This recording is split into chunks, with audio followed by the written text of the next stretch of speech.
Hi everyone, this is Mark, and welcome to another episode of the podcast. And in this episode, I'm going to be continuing my journey through poetry by reading to you another poem of mine, but this time from my 2014 book, which was republished last year in 2024 in hardback in its new preferred hardback version. Now with a new photograph of myself. Well, not a new photograph of myself. The photograph that now features on the edition of The Sound of Mark, which was, as I say, originally published back in 2014 and then republished, originally published back in 2014, but then republished back in 2024. It is a photo of me that was, I think it was taken around 2014, to be honest. And like with every one of my poetry collections, even going back to Poet of the Sphere, I always wanted every image of me, or every image of the poetry collections to have an image of me, because I see each poetry collection as if it is an album. It's an album of words and poetry, thoughts, feelings, and emotions of mine, and they've all been captured and collected together for a reason. And as I am the artist and the writer and the author of all of the poetry within each one of my poetry collections, I feel like it is that I should embody that. I should be the face of those poems, and I should be the face on the cover of those poetry collections.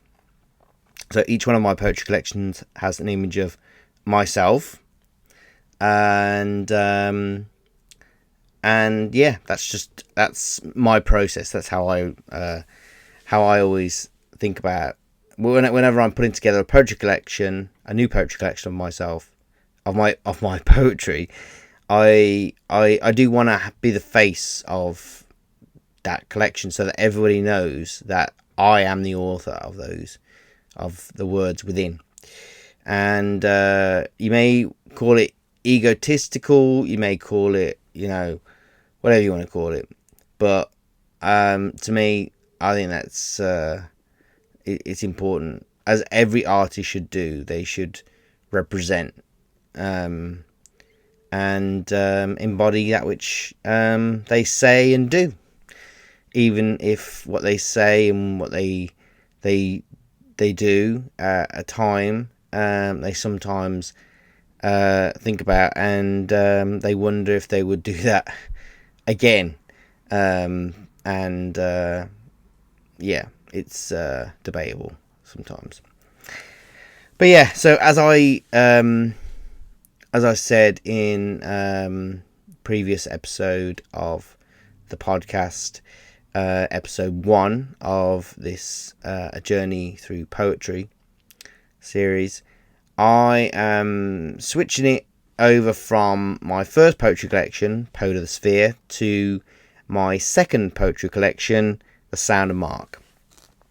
And as I said previously, I can't remember the first poem of The Sound of Mark, so let's just turn over the pages of the hardback version, and we go to the first poem, which is, well, it could be no other poem other than my poem Sound, which is kind of like an in-joke now, because anybody who knows me knows that if there is something that I'm known by, or if I have any kind of a catchphrase at all, it would have to be the word sound.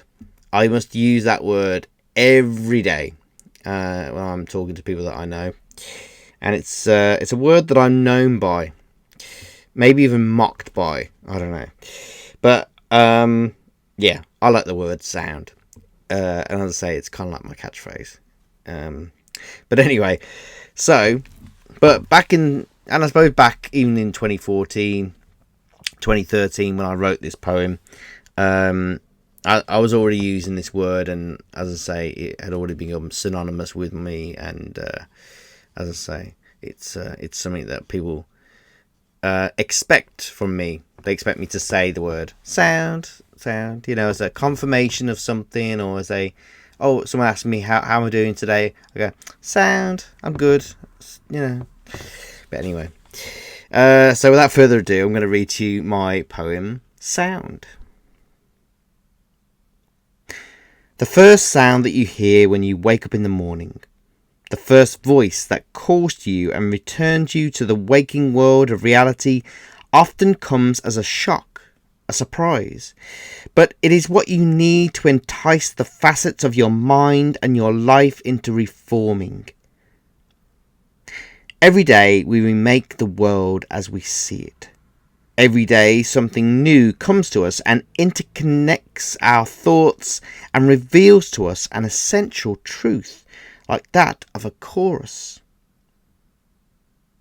The first sound of a new day can be the most important and serenity-sustaining music that keeps you from falling below the waves of your own, sometimes emotionally tumultuous sea.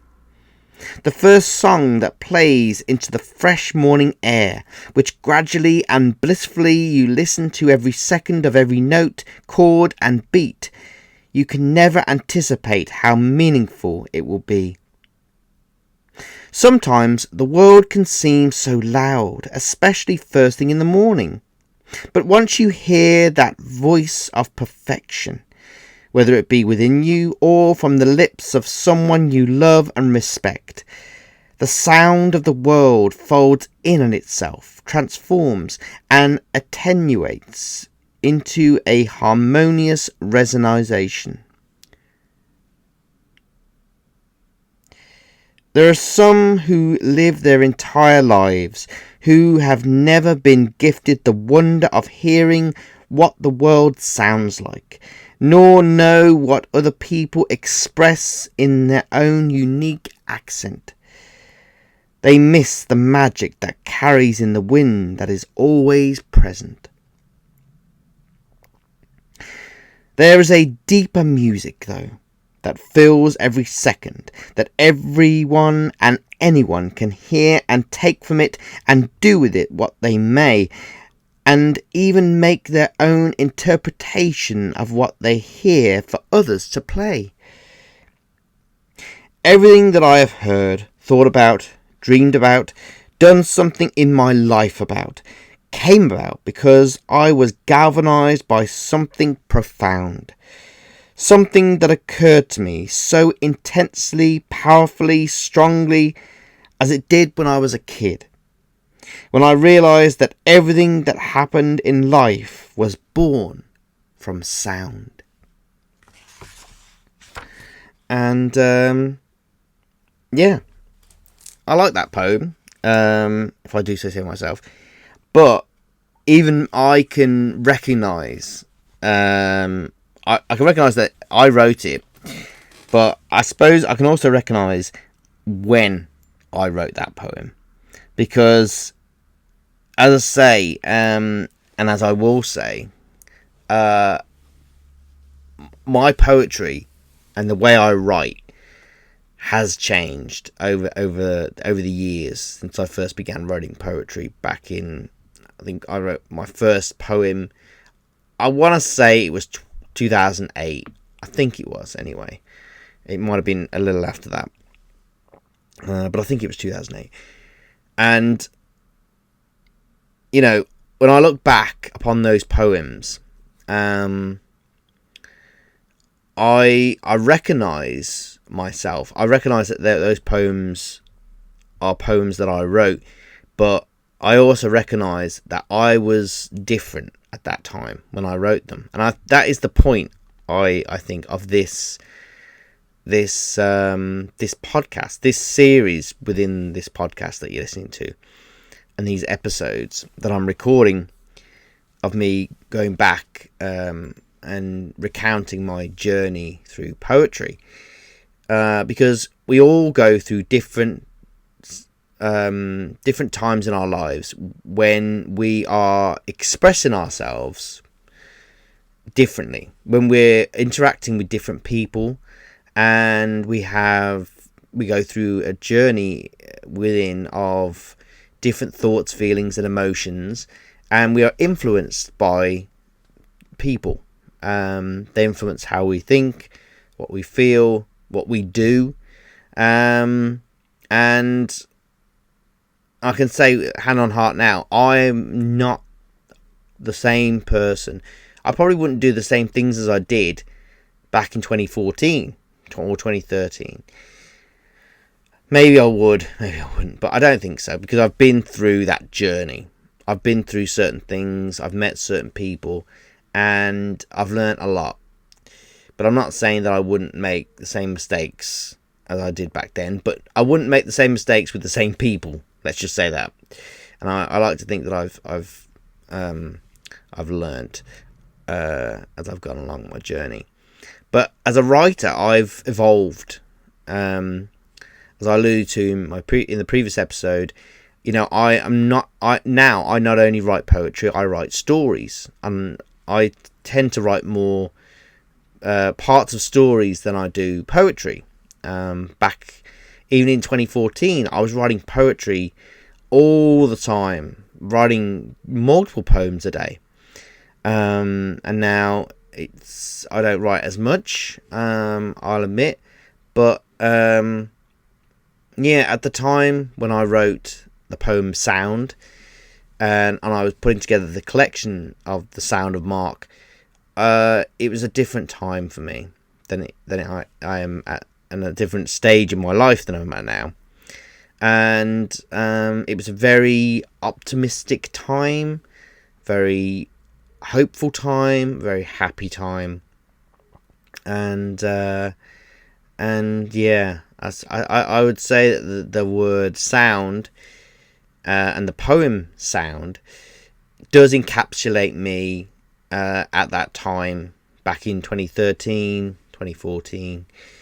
And as I say, it's a word that I use all the time, and every time I say it or someone says it to me or I say it to someone else, they know that that's kind of like my trademark, if you will, or my catchphrase, for good or for bad.